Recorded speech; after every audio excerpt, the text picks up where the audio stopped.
깨달음. 나는 내가 사랑을 느낀다고 생각하지만 사실은 사랑이 나를 느낀다네. 그 어떤 분리의 환상도 허용치 않는 너울거리는 불꽃으로 내 가슴을 감싸 보호하는 천을 끊임없이 시험하면서 나의 내면의 요새라는 실체 없는 옷들이 끝없는 불꽃에 한꺼풀씩 벗겨질 때 나는 필사적으로 새까맣게 타버린 그 옷들의 잔해를 불길 속에서 애써 건져내며 한 번만 더, 한 번만 더라고 외치면서 열정의 꿈 속으로 도피해 들어간다네. 그렇게 나는 내가 사랑을 찾을 수 있다고 생각하지만 사실은 사랑이 나를 찾아낸다네. 사랑은 그 근원의 인걸불 은은히 타오르면서 오래 참으며 기다리고 있으니 나 이제 돌아서서 그 온기의 근원을 붙잡으려. 하지만 결국 차가운 빈손으로 돌아서네. 나는 내가 사랑을 소유할 수 있다고 생각하지만 사실은 사랑이 나를 소유한다네. 그러다 마침내 모든 것을 치워버리고 대신에 텅 빈 물을 주는 온 세상을 뒤덮는 불꽃을 터뜨리는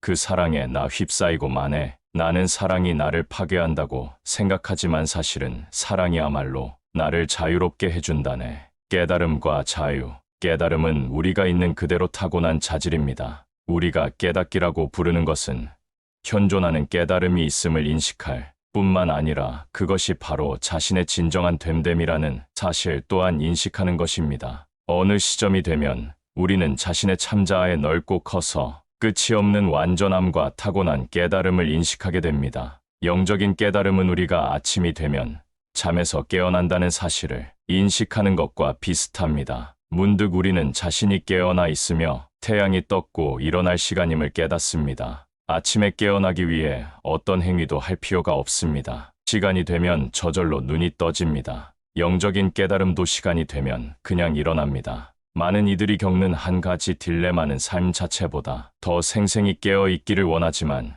깨달음이 일어나도록 자신이 할 수 있는 것이 하나도 없다는 사실입니다. 깨닫기를 바라는 욕망과 아무것도 할 수 없다는 사실은 움직일 수 없는 진실이어서 나는 이 둘 사이에 끼어 으스러져 버립니다. 하지만 이 두 진실을 그냥 다 받아들이고 거기에서 쉬면 믿을 수 없는 일이 벌어집니다. 단지 그 상황이 불가능하다는 이유로 외면하지 않고 그냥 거기에 머물 때 이 두 진실은 우리의 모든 잘못된 관념과 환상을 서서히 사라지게 할 수 있습니다. 그때 남는 것은 우리 존재의 진실이 명백히 드러나게 해주는 텅 빈 공간입니다. 여태껏 우리는 아무것도 하지 않았지만 다른 모든 것은 쓰러지고 진실을 위한 깨끗한 공간만 남게 됩니다. 당신의 진정한 됨됨이의 진실을 알아차리는 깨달음과 고통의 끝인 자유 사이에는 차이점이 존재합니다. 깨달음은 은총의 선물입니다. 이것은 당신이 어떻게 할 수 없는 부분입니다. 깨달음이 일어나도록 하기 위해 당신이 할 수 있는 것은 아무것도 없습니다. 깨달음은 그냥 옵니다. 그때가 언제인지는 당신에게 달려있지 않습니다. 하지만 자유는 당신이 일어나는 것에 저항하기를 멈추거나 일어나지 않는 것을 붙잡으려고 하지 않으면 그 즉시 찾아옵니다. 그렇게 하는 순간 고통은 즉각 끝납니다. 자유는 깨달음에 달려있지 않습니다. 그것은 다른 무엇보다도 자유를 원하는 것에 달려 있습니다. 당신은 분리된 자아라는 환상을 유지하고자 원하기보다 자유를 원해야 합니다. 깨달음 이후에는 저항하거나 집착하는 경향이 자연스럽게 줄어들고 따라서 고통이 줄어듭니다. 하지만 깨달음 이후에도 집착하는 경향은 여전히 일어날 수 있습니다. 깨달음의 경험을 계속 유지하려고 애쓰거나 그런 경험으로 되돌아가려는 갈망 같은 대개는 더 미묘한 방식의 집착이지요. 그런 일이 일어나면 고통도 다시 나타납니다. 좋은 소식은 자유는 매 순간 깨달음 이전이든 도중이든 이후든 집착이나 저항을 포기하기만 하면 언제든 가능하다는 점입니다. 있는 그대로를 바꾸려는 헛된 노력을 포기함으로써 당신은 자유로워질 수 있습니다. 포기는 사실 당신이 할 수 있는 유일하게 참된 선택입니다. 왜냐하면 깨달음은 당신이 선택할 수 없으니까요. 그러면 늘 그렇듯이 깨달음은 자연스럽게 찾아올 것입니다. 진실 속으로 더 깊이 들어가기. 삶의 움직임은 시계추와 같아서 우리가 좋은 것과 나쁜 것이라고 딱지 붙인 것 사이를 왔다 갔다 하며 흔들립니다. 우리는 이 움직임에 흥미가 동해 거기에 주의를 쏟습니다. 하지만 잠시 후 우리는 삶에는 시계추를 특정한 방식으로 흔들리게 하거나 한 곳에 머물러 있게 하려고 애쓰는 것보다 더한 것이 있음을 지각합니다. 어쨌든 우리의 노력은 지금까지 한 번도 제대로 통한 적이 없으며 갈등과 고통만 낳았을 뿐입니다. 그러다가 운 좋게 또는 은총으로 우리는 더 깊은 진실을 만나게 됩니다. 우리의 행복은 일어나는 것에 달려 있다기보다는 일어나는 것에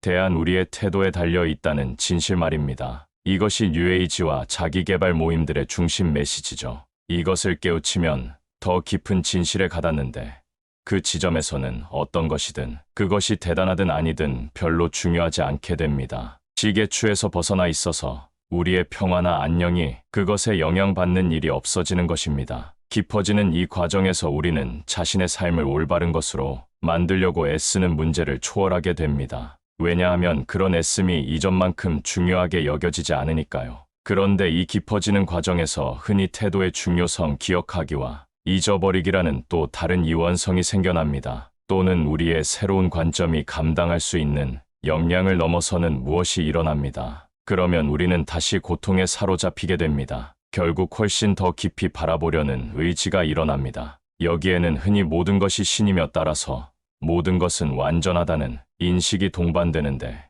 이런 인식은 시계추의 운동을 하찮은 것으로 만들어버립니다. 예를 들어 모두가 신이라면 돈이 많은 신인지 돈이 적은 신인지는 하나도 중요하지 않습니다. 이처럼 우리의 관점은 다시 한번 더 깊고 더 거대한 진실로 이동하여 수많은 갈등과 고통을 끝장내는 한편 막대한 자유를 누리게 됩니다. 하지만 이러한 관점에서도 혼돈과 고통은 여전히 현존할 수 있는데 그 모든 것이 얼마나 완전한지를 경험하는 내가 여전히 존재하기 때문입니다. 모두가 신임을 알아보는 것과 모두가 신임을 잊어버리는 것 사이에 새로운 이원성 즉 시계추가 생겨나는 것입니다. 거기서 더 깊이 나아가면 우리가 바로 그 완전함 자체임을 알아보는 데까지 이를 수 있습니다. 우리는 모든 것이 신임을 알아볼 뿐 아니라 있는 그대로의 우리 자신이 곧 신임을 알아차리게 됩니다. 이것은 다시 한번 관점을 이동시킵니다. 우리가 깨달았다라고 말할 때 우리가 언급하고 있는 것은 바로 이러한 정체성의 이동을 가리킵니다. 기존의 정체성 형성에 참고하던 모든 낡은 틀몸, 마음, 느낌은 더 이상 적용되지 않습니다. 이제는 모든 것이 신일 뿐 아니라 우리 자신이 신이라는 이 진실이 우리의 참고 틀이 되며 바로 그 자리에서 모든 것을 보게 됩니다. 비록 이러한 봄 이후 막대한 고통이 사라지더라도 첫 시계추의 일부분이었던 모든 것들은 여전히 존재합니다. 우리 몸도 사라지지 않고 세상도 사라지지 않고 집세 또한 사라지지 않습니다. 시계추는 여전히 흔들거리면서 경험과 인생이라고 부르는 것들을 계속 만들어냅니다. 우리가 진리를 본다고 해서 이것이 바뀌지는 않습니다. 하지만 진리를 보는 것은 우리가 한때 시달렸던 고통으로부터 우리를 자유롭게 해줍니다. 흔히 우리는 영적 초월이 우리를 세속의 관심사에서 벗어나게 해줄 것이라고 상상하기 쉽습니다만 그러나 그것은 단지 우리의 세상 이해에 더 많은 진실이 포함됨을 의미할 뿐입니다. 이렇게 단계가 깊어짐에 따라 우리는 점점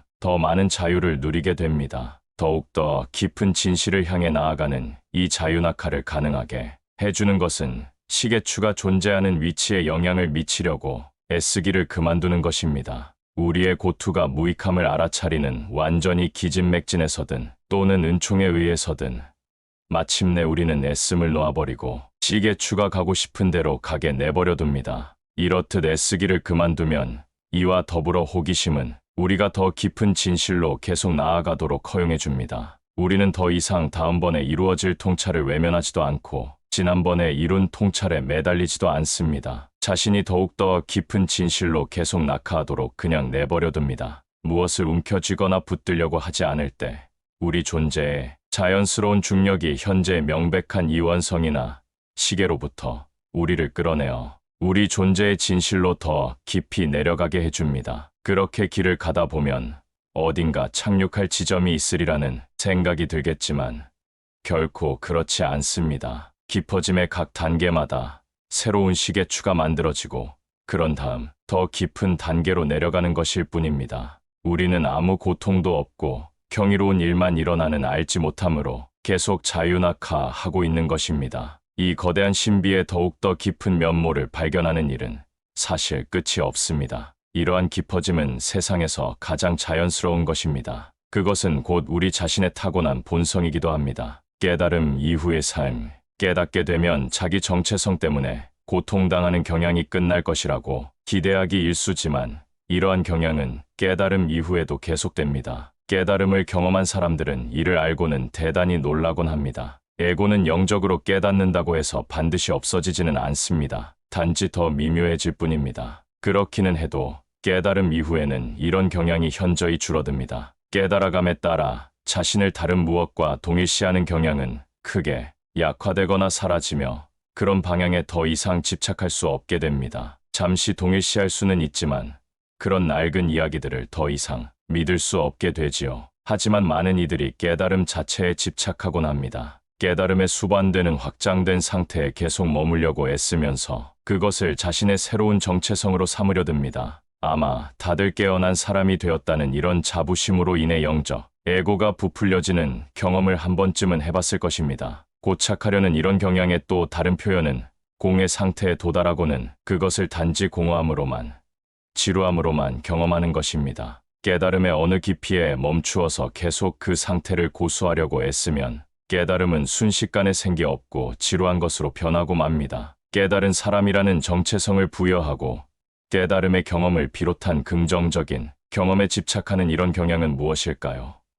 그것은 분명 조건지어짐에 의해 길러지는 것이지만 이러한 조건지어짐은 전체 이야기가 아닙니다. 동일시나 집착은 의식 자체의 능력으로 우리가 뿌리 뽑거나 고쳐야 할 무엇이 아니며 우리는 그렇게 할 수도 없습니다. 자신을 몸이나 느낌이나 생각이라고 여기는 이런 환상에 관여하는 것은 바로 의식입니다. 깨달음 이후의 의식은 자신이 꿰뚫어본 나는 한계없는 의식이라는 진실과 자신을 동일시하는 덫에 흔히 걸려들곤 합니다. 이런 경향이 나타날 때 우리가 할 수 있는 것은 자비심으로 그것과 만나고 일어나는 것이 무엇이든 집착까지도 포함하여 그것을 회피하지 않는 것입니다. 어떤 느낌이나 반응이 일어나든 그것을 부정하지도 말고 거기에 빠지지도 말아야 합니다. 고착하려는 이런 경향에 깨어 함께 머물면서 호기심을 가져보십시오. 이것은 어디에서 비롯된 것일까요? 그 근원을 찾아보십시오. 처음부터 그것은 의식에 믿을 수 없는 놀이였습니다. 여기에는 아무 잘못된 것이 없습니다. 진리를 가리는 것 환상이나 진리를 드러내는 것이나 모두 그 안에는 대단한 풍요로움이 존재합니다. 깨달음 이후에 또 하나 바뀌지 않는 것은 우리가 가진 건강하지 못한 조건지어짐의 양입니다. 우리는 상당한 양의 건강하지 못한 조건지어짐을 물려받기 때문에 그것과 만날 수밖에 없습니다. 열린 마음과 사랑으로 이러한 건강하지 못한 조건지어짐을 만나면 우리는 그러한 상황의 진실을 볼 수 있고 다른 이들이 우리에게 물려준 오해로부터 자유로워지게 됩니다. 깨달음 이후 유일하게 달라지는 것은 우리가 자신의 조건지어짐에 관한 진실을 기꺼이 명백하게 보고자 하며 따라서 그것을 다른 사람들에게 물려주지 않게 된다는 점입니다. 이런 식으로 우리는 조건지어짐이나 오해로부터 진정으로 자유로워지고 그럼으로써 어느 누구도 그것들로부터 고통당하지 않게 됩니다. 나라는 환상을 꿰뚫어 보았다고 해서 조건지어짐이 단번에 끝장나기를 기대할 수는 없습니다. 어떤 사람은 보기 드물게 많은 양의 조건지어짐을 물려받았을 수도 있습니다. 그것이 상대적인 세계의 업카르마의 세계입니다. 이유야 어찌 되었든 아주 행복한 어린 시절을 보내는 이들이 있는가 하면 매우 힘든 어린 시절을 보내는 이들도 있습니다. 우리가 지닌 조건지어짐의 양은 우리의 잘못이 아닙니다. 게다가 이러한 환상을 꿰뚫어 본다면 어떤 조건지어짐이 나의 것이라는 생각은 터무니없음이 드러납니다. 진실로 그것은 나의 조건지어짐이 절대 아닙니다. 많은 양의 조건지어짐을 지니고 있다면 그것은 우리가 세상에 기여할 부분이 그만큼 더 많다는 뜻일 수 있습니다. 많은 조건지어짐으로부터 자유로워지면 그만큼 더 많은 고통으로부터 세상을 구할 것이기 때문입니다. 그렇게 한 묶음의 조건지어짐을 끝장내면 우리는 다른 묶음들도 풀어버릴 수 있습니다. 어느 시점에 이르면 우리는 심지어 어떤 조건지어짐이 일어날 때 야, 이번 건 뭐지?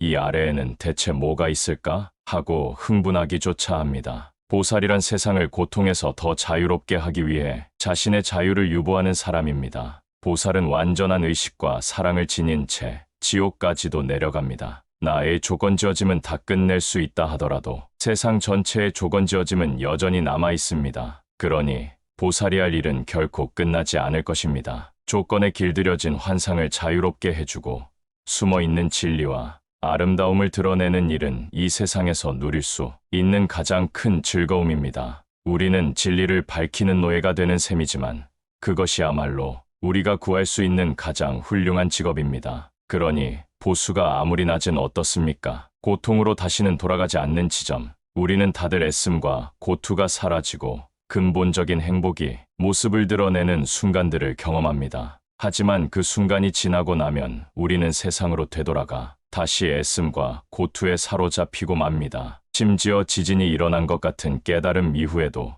이런 행복, 이런 평화, 진리에 대한 이런 인식은 왔다가 가버리는 듯합니다. 그렇게 진리를 흙이 경험하고 나면 세상이 더 이상 힘을 발휘하지 못할 것이라고 우리는 흔히들 생각합니다. 하지만 그것은 습관의 힘을 모르고 하는 소리입니다. 우리는 우리가 욕망, 바람, 갈망이라고 부르는 생각들 거질로 돌아가기라는 익숙한 옛 습관에 즉각 다시 빠져들게 됩니다. 생각할 거리가 하나도 없을 때 마음은 자신이 원하거나 원하지 않는 무엇에 대해 생각합니다. 옛 습관을 버리려고 애쓰기보다는 새로운 습관으로 대체하는 것이 더 유용합니다. 새로운 습관을 들이느라 바쁘다 보면 옛 습관은 잊어버립니다. 우리 자신이 분리된 존재라고 믿으면서 결과를 얻기 위해 애쓰고 분투하는 이 가장 근본적인 습관에 대한 해독제는 진실이 무엇인지를 찾고 탐구하는 새로운 습관을 들이는 것입니다. 하지만 이 일은 그렇게 간단하지가 않습니다. 체중을 감량하려고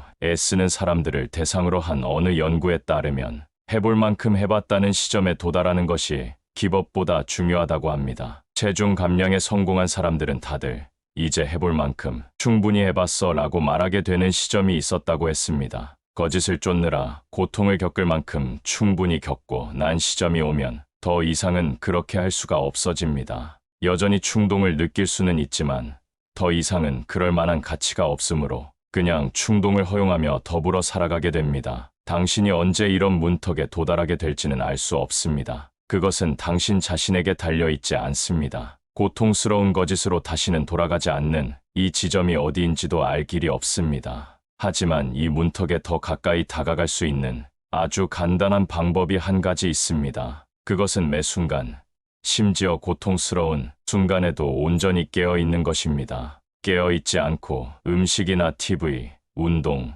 약물 같은 것으로 주의를 분산시키면 이 문턱에서 계속 멀어질 뿐입니다. 다행히도 현재 순간을 의식하는 것은 세상에서 가장 하기 쉬운 일입니다. 왜냐하면 의식은 존재의 타고난 기능이니까요. 그러니 당신은 아무것도 따로 할 필요가 없습니다. 예를 들어 봅시다. 손을 의식하기 위해서 따로 뭔가를 해야 할 필요가 있나요? 의식이 당신 손을 이미 받아들이고 있음을 알아차리도록 그냥 허용하기만 하면 되지 않습니까? 이 의식 안에서 편히 쉬면서 무엇이 일어나는 깨어 현존해 보십시오. 우리는 뭔가 불편한 것이 있거나 즐거운 것이 있으면 즉각 분주해집니다. 불편한 것이면 고치려고 애쓰느라 바쁘고 즐거운 것이면 거기에 더 오래 머물거나 더 많이 가지려고 애쓰느라 바쁩니다. 하지만 그저 깨어 지켜보기만 하면 의식하는 눈으로 보고 귀로 듣는 그 경험의 풍성함과 유익함을 오롯이 다 받아들이게 될 겁니다. 아울러 깨달음은 어김없이 우리에게 놀라움과 경이로움을 안겨주며 스스로 펼쳐질 것입니다. 고통스러운 일이 일어나도 그저 깨어있기만 하면 우리는 결국 이것으로 충분하다는 지점에 이르게 되어 무엇인가를 더 많이 바라거나 욕망하는 게임을 더 이상 할 수 없게 될 것입니다. 진실을 살기. 최근에는 화가 날 때 그걸 말로 표현하려고 하면 괜한 짓을 하려는 것 같아서 공허합니다. 그런 감정을 절대 말로 표현하지 않은 상태의 전 단계가 아닌가 싶습니다. 말은 아무리 잘해도 전체 진실을 대변하지 못함을 알고 있군요. 입 밖으로 나오는 순간 말은 맛이 상해버립니다. 화를 내는 데는 일정한 순서가 있는 것 같습니다. 처음에는 자기가 옳다고 생각하고 그것이 한없이 중요하게 여겨져서 몸이 달아오릅니다. 하지만 다음 단계에서는 어떤 신체 반응도 말을 부추기는 어떤 힘도 존재하지 않습니다. 마치 연극 배우가 무대에서 대사를 하는 것처럼요. 전에도 여러 번 해본 대사라서 하기는 하지만 그 대사의 배우에는 사실상 아무도 없습니다. 그건 더 이상 속에서 나오는 말이 아닙니다. 그때가 되면 그런 감정에 더 이상 흥미를 갖기가 어렵습니다. 그건 연기가 엉망인 영화와 같습니다. 하지만 연기가 엉망이 될 때까지 기다릴 필요는 없습니다. 몸이 달아오르고 감정들에 사로잡힐 때라도 기꺼이 보려고만 하면 당신은 그것이 연기임을 알아볼 수 있습니다. 당신은 자신을 그런 느낌들과 격리시킬 필요가 없습니다. 무엇이 또는 누가 달아오르고 있는지 그냥 기꺼이 알아보기만 하십시오. 이 연기를 누가 또는 무엇이 알아차리고 있습니까? 당신의 연기가 엉망이 될 때까지, 공허하게 느껴질 때까지 기다릴 필요가 있나요? 아무리 강렬한 감정이라도 그 아래에는 이런 텅 빔이 있음을 그저 알아차려 보십시오. 그리고 만일 살펴보기만 하면 당신은 심지어 기쁨과 지복과 평화 한가운데서도 공허함을 찾을 수 있을 것입니다. 삶의 대본을 개선하려 애쓰는 분노를 삭제하고 기쁨이나 다른 긍정적인 감정 상태를 그 자리에 대신 써 넣고자 애쓰는 경향이 존재합니다. 하지만 그런 긍정적인 감정들 또한 믿게 되면 결국 또 다른 이야기의 일부가 되어버립니다. 난 성공했어. 왜냐하면 늘 행복하니까. 같은 이야기 말입니다. 잠시는 즐거울 수도 있겠지만 그것 역시 거짓이기 때문에 거기에는 여전히 공허함이 존재할 것입니다. 기쁨, 행복, 분노, 슬픔 등 왔다가 가버리는 것은 무엇이든 당신 존재의 전체 진실일 수 없습니다. 모든 느낌과 생각의 한가운데 있는 이러한 공허함은 멋진 선물입니다. 왜냐하면 그것은 더 진실한 무엇을 가리켜 보이기 때문이죠. 전체 진실 말하기는 몸이 달아오르거나 기쁨과 지복에 온통 휩싸이는 순간조차도 이러한 공허함이 바로 여기에 여전히 존재함을 인정하는 것입니다. 공허함은 이것은 나의 행복, 나의 지복, 나의 분노라는 생각에서 비롯됩니다. 깨달음에서 묘한 것은 새로운 정체성이 생겨난다는 점입니다. 나는 깨달았기 때문에 지복과 행복과 영성이 함께한다는 정체성이요. 그렇습니다. 더 깊이 나아간다면 당신은 행복이나 지복을 자신의 공으로 삼을 수 없음을 깨닫게 될 겁니다. 대본이 점점 더 나아진다고 해도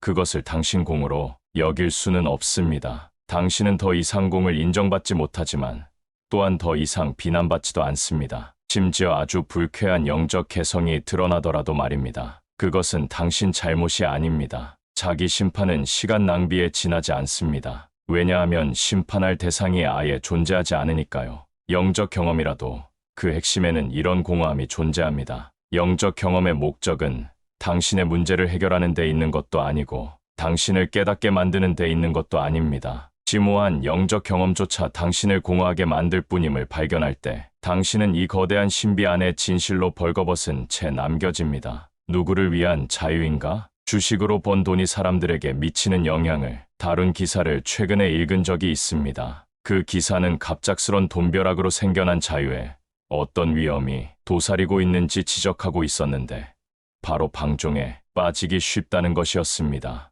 매우 현명한 고찰이라 하겠습니다. 자유가 한 개인의 처분에 멋대로 맡겨지면 문제가 일어납니다. 자유가 나에 의해 좌우되면 타오르는 불에 기름을 퍼붓는 격이 됩니다. 나라는 이야기에 현존하고 있는 것이 무엇이든 섬광을 일으키며 확 타오릅니다. 존재하는 어떤 성향이든 상관없이 마약이나 섹스나 물질적인 소유나 그 밖에 다른 무엇에 빠져드는 성향이든 상관없이 확 타올라 중독될 수 있습니다. 이에 대해 숙고하던 중 나는 이것과 영적인 자유라고 부르는 것 사이에 놀라운 유사점이 있음을 깨달았습니다. 자신이 누구인지에 대한 진실의 경험이 나에게로 귀속되면 나는 깨달았다. 나는 진실을 알았다. 그것은 남아있는 모든 집착하는 성향에 고옥탄가에 휘발유를 퍼붓는 것과도 같습니다. 참나 실현 이후에도 개별 자아는 없다는 진실이 외면된다면 그리고 그런 알아차림에서 비롯된 기쁨과 지복과 자유가 나에게 이끌려 개별 자아를 부풀리는 일에 종사하게 된다면 고통은 다시 나타날 수 있습니다. 깨달음의 결과를 나에게 귀속시킨다면 집착하는 성향의 기름을 퍼붓는 꼴일 뿐입니다. 반면 기쁨과 지복과 자유를 진리에 귀속시킨다면 그것은 더 깊은 깨달음으로 가는 연료가 됩니다. 모든 것이 결단난 후에야 영적인 깨달음을 경험하는 이들이 많습니다. 그 까닭은 아무것도 되는 일이 없을 때 우리는 비로소 기꺼이 더 깊이 보고자 하기 때문입니다. 기이한 일은 마침내 원하는 것을 얻거나 모든 것을 성취했는데 여전히 행복하지 않음을 알아차렸을 때도 똑같은 영적 깨달음을 경험할 수 있다는 점입니다. 원하는 것을 얻든 얻지 못하든 모두 삶을 더 깊이 들여다보는 결과를 낳을 수 있습니다. 더 깊이 들여다볼 때 우리는 피상적인 욕망들보다 더 근본적인 무엇이 있음을 자유와 진리를 향한 열망이 존재함을 알아차리게 됩니다. 그러나 진리와 자유를 향한 열망조차도 돈에 대한 욕망이나 다른 욕망들처럼 깡그리 태워 없애버려야 합니다. 그렇게 할 수 있는 단 한 가지 길은 수많은 영적 경험을 하여 그런 것들이 중요하지 않음을 마침내 깨닫는 것입니다. 그것들이 아무리 아름다울지라도 여전히 다음과 같은 질문이 남게 되지요. 그래서 어떻다는 것인가? 이제는 무엇을 어떻게 해야 하는가? 당신이 영적 사막이라 불릴 수 있는 곳에 있을 때도 똑같은 질문이 나타난다는 것은 크나큰 축복입니다. 모든 것이 당신 뜻대로 풀릴 때 그런 질문이 나타나는 것처럼 모든 것이 당신 뜻대로 되지 않고 파탄 날 때도 그런 질문이 나타납니다. 이런 극단적인 상황들이 만사의 주의를 집중하게 하는 것 같습니다. 다른 스승님이 여기 계셨을 때 저는 그분과 함께 지복을 경험했기에 그분이 가시는 곳이면 어디든 따라다닐 생각을 했습니다. 하지만 그분이 떠나고 지복도 끝나자 크나큰 낙담과 암울함을 경험했습니다. 저는 지금도 암울함 속에서 살기보다는 지복 속에서 살고 싶지만 지복이란 결국 사라지고 마는 것입니다. 영적인 지복을 원하는 것은 백만장자가 되기를 원하는 것이나 다를 게 없습니다. 욕망의 기본 구조는 동일합니다. 자유를 원하는 것은 목적을 추구하는 과정에서는 쓸모가 있습니다. 그것은 불을 지필 때 사용하는 부직갱이와 같습니다. 장작이 타기 시작하면 부직갱이는 불 속에 집어던져 버립니다. 자유 또는 진리를 원하는 것은 피상적인 욕망들을 넘어서서 더 깊이 들여다보는 결과를 낳지만 어느 시점에 이르면 당신은 그 욕망 또한 들여다보아야 합니다. 영적인 집착도 집착인 거지요. 집착인지 아닌지를 확인하는 한 가지 방법은 다음과 같이 묻는 것입니다. 지복이 존재할 때나 지복이 사라졌을 때나 한결같이 현존하는 것은 무엇인가? 항상 현존해왔으며 지금도 현존하고 있는 것은 무엇인가? 고요입니다. 그것은 왔다가 가버립니까? 아니면 다른 모든 것이 거기로 왔다가 가버립니까? 고요는 삶의 혼돈 속에 어떤 틈이 있을 때 발견되는 것 같습니다. 고요는 항상 여기에 존재하지만 항상 인식되지는 않습니다. 고요를 인식하지 못할 때도 현존하는 것은 무엇입니까? 삶의 경험 때문에 잃어버렸거나 감추어져 온 것 같지만 삶의 불협화음 가운데서도 현존하는 무엇이 있습니다. 그것이 무엇입니까? 침묵 속에서도 불협화음 속에서도 현존하는 그것. 침묵에도 혼란스럽지 않음에도 의존하지 않는 그것은 무엇입니까? 그것을 찾기에 좋은 곳이 바로 지금 바로 여기입니다. 심지어 고요 같은 것이 있음을 당신이 알기 전에도 늘 현존해왔던 당신이 바로 지금 여기에서 찾을 수 있는 그것은 무엇입니까? 신성한 존재요, presence. 맞습니다. 불협화음이 아무리 야단스럽고 시끄러워도 신성한 존재는 여기에 현존합니다. 신성한 존재에 문제가 있다면 그것이 개인적인 것이 아니라는 점입니다. 그 안에 당신을 위한 것은 아무것도 없습니다. 나에게 좋은 것을 추구하는 욕망이 남아있는 한 당신은 신성한 존재를 무시하기 쉽고 지복이나 고요 같은 달콤한 어떤 것을 소망하게 됩니다. 하지만 지이나 고요는 신성한 존재의 표현일 뿐입니다. 신성한 존재 자체는 그런 자기 표현 중 어떤 것 안에도 포함되지 않습니다. 신성한 존재는 지복과 고요의 근원이지만 소동의 근원이기도 하지요. 신성한 존재는 지켜보는 자와 같다고 할 수 있습니까? 신성한 존재는 지켜보는 자와 불협화음과 고요를 다 포함합니다. 지켜봄 또한 신성한 존재에서 비롯되며 그것 역시 아주 비개인적인 것입니다. 신성한 존재를 지켜봄으로만 만들려고 애쓴다면 나는 지켜보는 자다라는 분리가 생겨나게 됩니다. 다른 질문자, 저는 지난 열흘 동안 내내 거대한 공간 한가운데 가만히 떠 있는 듯한 느낌이 들었습니다. 제가 경험하고 있는 이 공간이 선생님이 신성한 존재라고 부르는 그것인가요? 저는 이것이 무엇인지 알지 못하겠습니다. 제 두 번째 질문은 이렇습니다. 이 공간 한가운데 머물려는 제 욕망 또한 또 하나의 욕망일 뿐인가요? 모임에 오신 것을 환영합니다. 이것이 무엇인지는 아무도 알지 못합니다. 알기에는 너무 거대하기 때문이지요. 당신의 두 번째 질문 역시 흥미롭군요. 이 공간은 바로 지금 여기에 있습니까? 그럼요.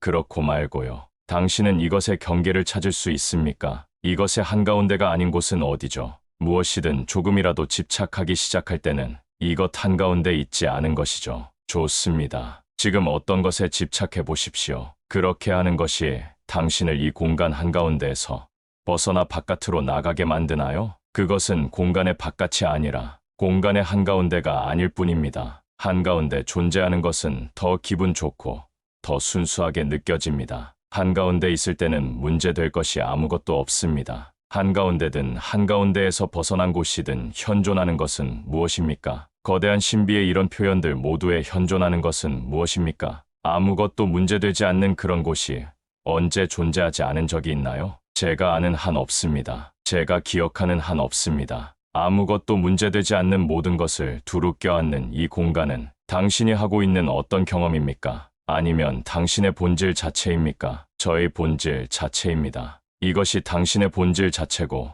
모든 것을 두루 껴안는다면 어떤 것이든 심지어 한가운데 있다는 느낌조차도 왔다가 가버릴 수 있으며 따라서 그것들은 전혀 문제가 되지 않을 것입니다. 하지만 이것이 당신이 하고 있는 경험이라고 믿는다면 어떤 것이 왔다가 가버림은 문제처럼 여겨지겠지요. 이것이 당신의 본질 자체임을 깨닫기만 하면 그때는 한가운데에서 벗어나 있다고 느끼는 순간들을 당신이 아직 자신에 대해 보지 못한 것을 발견할 기회로 여길 수 있습니다. 심지어 당신은 자신이 한가운데에서 벗어나 있다고 느낄 때마다 흥분할지도 모릅니다. 왜냐하면 그건 더 거대한 공간을 발견할 기회니까요. 한가운데에서 벗어나 있다는 느낌조차도 한가운데에서 일어나는 일로 보일 정도로 거대한 공간 말입니다. 이 광대함 spaciousness을 지키려고 애쓰기보다는 물어야 할 새로운 질문이 하나 있습니다. 내가 이 광대함을 다 내어줄 수 있다는 사실에 어떤 문제나 오해가 있는가? 그것을 정말로 방어할 수 있는 유일한 길은 그것을 그냥 다 내어주는 것입니다. 왜냐하면 문제들, 오해들, 불편한 느낌들의 기꺼이 공간을 내어주면 당신은 이 광대함이 진정 얼마나 드넓고 무한한지 발견하게 될 테니까요. 그 안에는 모든 것이 들어갈 자리가 있습니다. 죽음과 마주함으로써 자유로워지기. 티베트 불교는 죽음을 자유에 대한 참된 시험대라고 말합니다. 죽음을 앞둔 순간이나 죽음의 순간이나 죽음 이후의 순간에 온전히 평안하고 고요할 수 있다면 당신은 완전히 자유롭습니다. 당신은 마지막 시험을 통과한 셈입니다. 그 지점에 이르기까지의 모든 것은 이 마지막 시험을 위한 최종 예행 연습이었습니다. 라마나 마하리쉬는 10대 때 엄청난 죽음의 공포에 사로잡힌 적이 있었습니다. 그 순간 그는 자신이 죽게 되리라 확신하였지만 아무에게도 도움을 청하지 않고 그냥 누운 채로 호기심을 갖고 죽음을 경험하기로 하였습니다. 그는 죽지는 않았지만 이런 질문을 던지며 죽음의 경험을 살펴보았습니다. 죽는 것은 무엇이고 죽지 않는 것은 무엇인가? 내 몸은 죽지만 내가 여전히 존재한다면 그때 나는 누구인가? 자신이 몸이 아님을 깨닫자 그는 몸이나 마음에서 일어나는 것들이나 감정들에 의해 더 이상 고통당하지 않게 되었지요. 그는 그 모든 것에서 자유로워졌습니다. 이 이야기의 아름다움은 자유를 경험하려면 죽을 때까지 기다릴 필요가 없음을 암시한다는 점입니다. 우리는 예정된 날짜보다 앞서서 이 시험을 받기로 선택할 수 있습니다. 우리는 무엇이 죽고 무엇이 죽지 않는지 자진해서 알아낼 수 있습니다. 우리는 언제나 매 순간 죽고 있습니다. 이것이 진실입니다. 우리가 아는 모든 것은 이미 죽은 것들입니다. 모두가 과거의 뉴스입니다. 예를 들어 봅시다. 지금 여기에 앉아 있는 동안 우리는 자신이 실제로 집 한 채를 가지고 있는지 알 수가 없습니다. 오늘 아침에 집을 떠날 때는 가졌다고 확신할 수 있었지만 지금은 어떻게 되었는지 모릅니다. 우리가 알았던 것은 더 이상 진실이 아닙니다. 적어도 그것을 알았던 방식으로는 아닙니다. 우리가 집에 도착했을 때 집이 아직 거기에 있다 할지라도 그 집은 우리가 떠날 당시의 집과 똑같다고 할 수가 없습니다. 거대한 신비는 계속해서 나아가고 있고 그러니 이 순간에 대한 알은 지나간 순간에 대한 알미 아닙니다. 이것은 나에게도 그대로 적용됩니다. 우리는 정체성 또는 자기 이미지 형성하기라고 불리는 놀라운 일을 합니다. 우리는 자신의 온갖 낡은 기억들로 자기 이미지를 형성합니다. 어떻게든 이 이미지가 삶의 근원, 진실의 근원이 될 수 있으리라고 생각하면서 말입니다. 하지만 이것을 잘 탐구해보면 내가 나라고 생각하는 나는 이미 죽은 것임을 알 수 있습니다. 그것은 과거의 뉴스일 뿐입니다. 우리의 자기 이미지가 우리 삶을 살고 있지 않다면 무엇이 삶을 살고 있는 걸까요? 삶이라 불리는 이 신비로운 것은 누구 또는 무엇일까요? 자기 이미지란 우리가 자신의 마음으로 움직이게 만드는 좀비 같은 것임을 인정할 때, 우리가 자기의 죽음을 곧 자기 자신의 부재를 인정할 때 남는 것이 바로 삶입니다. 그럴 때 남는 것이 바로 믿을 수 없을 만치 생생히 살아있는 신성한 존재입니다. 사랑에 빠지기, 삶에서 가장 복된 시점은 언제일까요? 지혜를 통해서든 성숙을 통해서든 아니면 이것저것 다 해보고 완전히 지쳐 나가 떨어져서든 우리가 마침내 있는 그대로와 사랑에 빠질 때가 아닐까요? 그때 우리는 존재하는 모든 것을 있는 그대로 미친 듯이 사랑하게 됩니다. 우리 모두는 이런 순간들을 경험한 적이 있습니다. 있는 그대로와 바람난 적이 있습니다. 우리는 가끔은 있는 그대로에 약간의 애정 어린 관심을 보이지만 대부분은 다른 연인들을 뒤쫓느라 바쁩니다. 다른 연인들이란 물론 있지 않은 것들입니다. 우리의 이미지들, 우리의 관념들, 우리의 창작물들이 그런 것들이죠. 그것들은 사실 존재하지 않는 것들인데 그것들이 그토록 나쁜 연인들인 이유, 그것들이 너무나 불만족스러운 이유가 바로 거기에 있습니다. 나는 지금껏 나를 그토록 힘들게 만든 이런 연인들과 지겹도록 사랑을 해보지 않았던가 하는 의문이 들지 않습니까? 있는 그대로와 사랑에 빠지기는 매우 성숙한 형태의 사랑입니다. 그것은 당신의 환상만큼 항상 매혹적이지는 않습니다. 당신이 일찍이 사랑에 빠졌던 다른 모든 것은 사실 어떤 두려움 또는 어떤 환상이었습니다. 두려움 가운데 하나와 사랑에 빠지다니 웃기는 일입니다. 하지만 당신이 얼마나 많은 시간 동안 자신의 두려움의 주의와 관심을 기울여 왔는지 정직하게 바라본다면 그것 역시 일종의 연애임을 인정하게 될 것입니다. 왜냐하면 사랑이란 무엇인가에 주의와 관심을 쏟는 일이니까요. 우리는 여태껏 자신의 두려움과 환상에 엄청난 주의와 관심을 쏟아왔습니다. 그러니 이제부터는 그러는 대신 있는 그대로의 주의와 관심을 쏟아보기를 권합니다.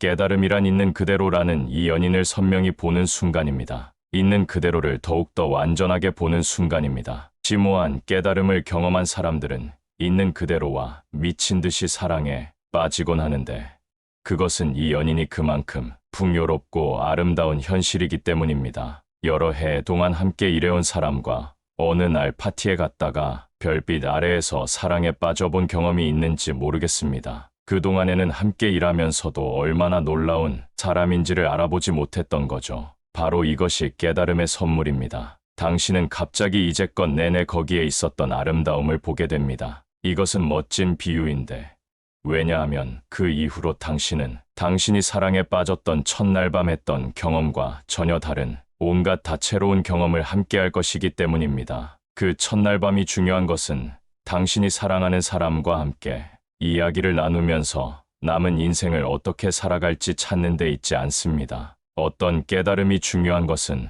그 깨달음의 경험을 영원히 지속시키는 데 있지 않습니다. 중요한 것은 그로 인해 당신이 보게 되었다는 데 있습니다. 그때 질문은 이것입니다. 당신은 그것을 본 이후에도 계속해서 기꺼이 있는 그대로를 보고자 합니까? 당신은 자신이 본 것과 기꺼이 사랑에 빠져 있으려고 합니까? 깨달음의 목적은 성숙한 사랑, 있는 그대로에 대한 사랑이 태어나도록 하는 데 있습니다. 우리 모두는 거기에 내내 있었던 아름다움을 분명하게 보는 순간을 갖습니다. 그런데 다음날 다시 전화를 걸어 진실과 통화하려고 하나요? 아니면 다른 꿈속의 연인이나 환상을 뒤쫓나요? 많은 이들이 깨달음을 경험하지만 두 번째 데이트에는 절대 나가지 않습니다. 또한 당신은 서서히 무르익는 사랑을 경험해 보았을지도 모릅니다. 이때 깨달음은 중요한 것이 아니며 반드시 필요한 것도 아닙니다. 깨달음 없이 그냥 있는 그대로와 깊이 사랑에 빠질 수도 있습니다. 좋은 소식은 있는 그대로와 사랑에 빠지려고 애쓸 필요가 없다는 점입니다. 그건 애쓴다고 되는 일이 아닙니다. 당신이 해야 할 일은 사랑이 이미 여기에 있음을 알아차리는 것뿐입니다. 당신은 자신의 두려움과 환상을 제거할 필요가 없습니다. 단지 사랑이 현존하며 심지어 그것이 당신의 두려움과 환상을 향해서도 흐르고 있음을 알아차리기만 하십시오. 이를 알아차리면 두려움과 환상은 설 자리를 잃어버립니다. 더 이상 두려움에 맞서 무엇을 방어할 필요도 없고 환상을 만족시켜야 할 필요도 없습니다. 왜냐하면 이제 당신은 사랑 안에 있기 때문입니다. 두려움이나 환상에 빠졌을 때 늘 도움을 주었던 그 사랑과 직접 만나고 있기 때문입니다. 그럴 때 일어나는 것은 무엇이든 사랑을 인식할 기회로 보입니다. 있는 그대로와 사랑에 빠지기 위해서는 아무것도 할 필요가 없습니다. 그렇다면 당신은 어떻게 해서 사랑에 빠지게 될까요? 사랑에 빠지는 것은 내내 일어나고 있었던 일입니다. 당신이 여태껏 두려움이나 환상과 함께 저질러온 온갖 불미스런 사건들은 당신이 성숙한 사랑을 할 준비를 갖추도록 도와왔습니다. 거기에는 아무런 잘못도 없고 속죄해야 할 무엇도 전혀 없습니다. 당신이 해야 할 모든 것은 매 순간 존재하는 이 사랑을 인식하는 것뿐입니다. 깨달음의 결과로든 성숙의 결과로든 아니면 환상과 사랑에 빠짐으로써 겪는 고통에 시달리다 기진맥진해서든 어느 시점이 되면 당신은 있는 그대로의 가슴을 열어젖히게 됩니다. 가장 사랑에 빠지기 쉬운 바로 지금 여기와 사랑에 빠지게 됩니다. 내가 이야기하고 있는 그대로는 당신이 상상하는 것 이상으로 완벽한 연인입니다. 이 연인은 전혀 질투하지 않습니다. 오랜 세월 동안 두려움과 환상을 쫓아다니다가도 돌아서기만 하면 이 연인은 거기에서 당신을 기다리고 있습니다. 세상의 다른 모든 사람들과 바람을 피웠다 할지라도 이 연인은 그저 그다지 달콤하지는 않았지 라고만 말할 뿐입니다. 있는 그대로와 사랑에 빠지기가 어떤 것인지 내가 직접 경험한 한 가지 사례를 들려드리겠습니다. 어젯밤 나는 항공사 마일리지 카드를 쓰지 않는 바람에 600마일을 적립할 기회를 놓쳐버렸습니다. 밤새도록 그 생각이 머리를 떠나지 않았지요.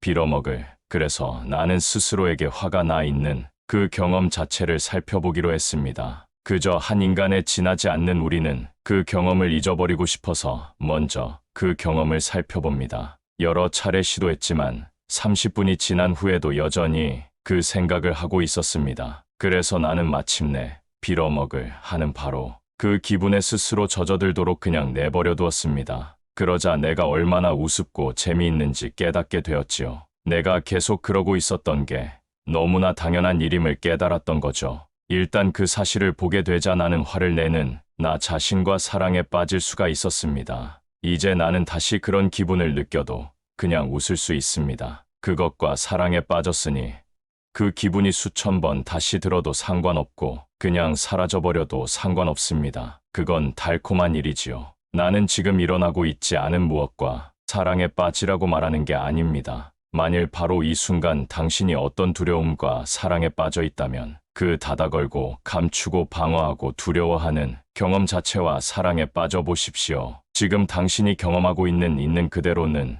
당신이 선택할 수 있는 것이 아닙니다. 그러니 지금 일어나고 있는 그것이 도대체 무엇인지 알아내 보십시오. 무엇인가 더 나은 것이 생기기를 지금 갈망하고 있다면 갈망하는 그 경험 자체가 얼마나 풍성한지, 얼마나 아름다운지, 얼마나 사랑할 만한 가치가 있는지 알아차려 보십시오. 그것을 고치거나 제거하거나 그러지 말라고 스스로를 설득하기 이전의 말입니다. 그것과 사랑에 빠지십시오. 완벽한 연인인 있는 그대로는 변장의 달인이기도 합니다. 있는 그대로는 다양한 변장을 합니다. 그것은 당신의 두려움이라는 옷, 당신의 갈망이라는 옷을 입습니다. 그것은 당신이 맞아.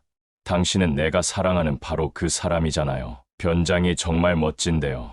라고 말하기만을 기다리고 있습니다. 있는 그대로와 깊은 사랑에 빠질 때 당신은 그것이 개인적인 사랑이 아님을 알게 됩니다. 당신이 이 변장의 달인처럼 광대하고도 다채로운 무엇과 사랑에 빠질 수 있는 유일한 길은 당신 개인으로부터 완전히 벗어나는 것입니다. 당신이 지닌 몸마음은 그처럼 엄청난 사랑을 품기에는 충분히 크지 않습니다. 그토록 어마어마한 사랑을 품기에 충분한 유일한 것은 아주 거대하고 비개인적인 무엇입니다. 진리에 헌신하기. 연인 관계의 파탄은 흔히 결혼이나 동거 이야기가 나올 때 시작됩니다. 나라는 것이 없음을 희미하게나마 인식할 때도 똑같은 일이 일어날 수 있습니다. 항상 현존하는 이 진리를 어떻게든 피하려고 자신을 분산시키거나 바쁜 척하기 일쑤지요. 관계에서와 마찬가지로 우리는 언제나 기꺼이 좀 더 깊이 나아가고자 하지는 않습니다. 진리가 눈앞에서 아른거릴 때 우리가 드러내는 자연스러운 경향은 이리저리 달려가는 것입니다. 많은 영적 구도자들이 나의 스승을 찾으려고 이 스승에게서 저 스승에게로 달려갑니다. 한동안 그러면서 각 스승들이 가리켜 보이는 진리에 대해 들어본 뒤 나의 스승을 찾아내고는 그 스승이 가리켜 보이는 지점에 도달하기에 충분한 시간 동안 그 곁에 머뭅니다. 그 스승이 다른 스승들보다 더 특별한 건 아닙니다. 그 스승은 단지 우리가 진리를 깨닫는 일에 대한 자신의 저항을 극복하기에 충분한 시간 동안 함께 머무는 사람일 뿐입니다. 문제는 스승이 아니라 진리 안에 머무는 것입니다. 그러니 지금 여기 진리 안에 머무십시오. 어떤 관계에서 헌신해야 한다는 것 때문에 두려움이 치밀지라도 기꺼이 함께 머물고자 하는 시점이 오는 것처럼 영적인 구도에서도 어떤 대가를 치르더라도 자신이 기꺼이 머물고자 한다는 것을 깨닫는 때가 옵니다. 대개 어떤 인간관계에서 도망치는 이유는 상실의 가능성 때문입니다. 내 것이었던 것이 절반은 내 것이 될 테니까요. 그런데 나는 존재하지 않는다는 더 깊은 진실을 인식하게 되면 당신은 절반만 잃는 것이 아니라 내 것 전부를 잃게 됩니다. 당신은 이전에 당신에게 왔던 모든 것, 또는 적어도 당신이 그것들에 쏟았던 시간과 노력의 투자를 그냥 기꺼이 놓아버려야 합니다. 더 이상 나라는 것이 없다면 누가 머물겠다는 결정을 내립니까? 내가 방금 말한 모든 것에도 불구하고 역설은 당신이 여전히 아침에 일어나서 어디로 휴가를 갈지, 어떤 관계를 지속할지 말지 이 순간의 진실을 사는데 모든 것을 바칠지 말지 같은 결정해야 할 것들을 가지고 있다는 것입니다. 매 순간 결정해야 할 것이 있다는 사실은 명백합니다. 차이는 당신이 어디에 믿음을 두느냐에 달려 있습니다. 당신은 지금까지 단 한 가지 결정도 내려본 적이 없지만 그래도 선택은 계속해서 이루어져 왔습니다. 사실은 거대한 신비가 당신을 통하여 내내 선택을 해온 것입니다. 나는 새로운 연인에게 하는 만큼 진리의 주의와 관심을 기울여보라는 말을 사람들에게 자주 합니다. 모든 것에 기꺼이 깨어 있으라고 말입니다. 그러면 더 깊은 관계가 진리와 결혼하는 일이 가능해집니다. 연애를 할 만큼 하고 나면 서로에게 더 깊은 헌신을 할 수 있는 시점이 오듯이 진리에 더 깊이 참여하고자 하는 시기가 오게 됩니다. 마법에 걸린 개구리가 공주에게 키스를 받으려고 애쓰는 아름다운 동화가 있습니다. 드디어 공주가 선량한 의지로 가슴을 열고 개구리에게 키스를 하자 개구리는 멋진 왕자로 변신합니다. 솔직하게 말하면 진리와 결혼하는 것은 개구리와 결혼하기로 동의하는 것과 같은 느낌을 줄 수 있습니다. 여기에는 희생이 필요한데 당신은 자신의 관념이나 분리된 자아가 존재한다는 환상을 포기하지 않으면 안 됩니다. 이 환상이 그동안 제공해온 온갖 오락 가치에도 불구하고 그것은 사실 당신의 모든 고통, 모든 갈등, 모든 문제의 원천이었습니다. 당신은 모든 것을 기꺼이 포기하지 않으면 안 됩니다. 비록 그것들을 잃어버릴 수도 있고 안 잃어버릴 수도 있지만 당신의 재산, 당신의 역할, 당신의 꿈을 전부 포기해야 합니다. 진리가 설령 개구리처럼 보이고 심지어 끔찍한 혹들이 달려 있는 것처럼 보일지라도 당신은 기꺼이 진리와 키스하려는 의지를 내지 않으면 안 됩니다. 한 가지 함정이 있습니다. 키스를 한다 할지라도 개구리가 반드시 왕자로 변한다는 보장은 없다는 점입니다. 그러니 그냥 여기에 머무십시오. 그냥 깨어 머무십시오. 사람들은 니람 선생님께 묻곤 했지요. 얼마나 오랫동안 깨어서 머물러야 하나요? 그러면 선생님은 이렇게 대답했습니다. 얼마나 걸리든 계속 깨어 머무십시오. 하루가 걸리든 1년이 걸리든 전 생애가 걸리든 깨어서 머무십시오. 이 끝없는 거대한 신비의 말입니다. 영원한 결혼. 당신이 거기에 온전히 헌신할 때 더 이상 빗나갈 일은 없으니 잠시 환상에 빠지더라도 아무런 만족 주지 못하네. 진실은 이혼할 가능성 조금도 없는 완전한 충성 요구하니 모든 고통 마주 보아야 하리. 사랑하는 이의 맨 얼굴 그대로 껴안아야 하리. 모든 두려움 만나야 하리. 미지의 것을 맛보는 짜릿함으로 인식해야 하리. 모든 기쁨 포기해야 하리. 주는 자 없는 선물로 감사해야 하리. 오직 진실만을 말해야 이러한 하나됨 이루어질 수 있으니 진실이 당신의 꿈 산산이 흩어놓을지라도 진실이 당신을 텅 비게 만들지라도 진실이 당신의 거짓 존재를 드러낼지라도 그때야 비로소 앞으로 영원히 행복할 일 외에는 아무것도 가능하지 않으리.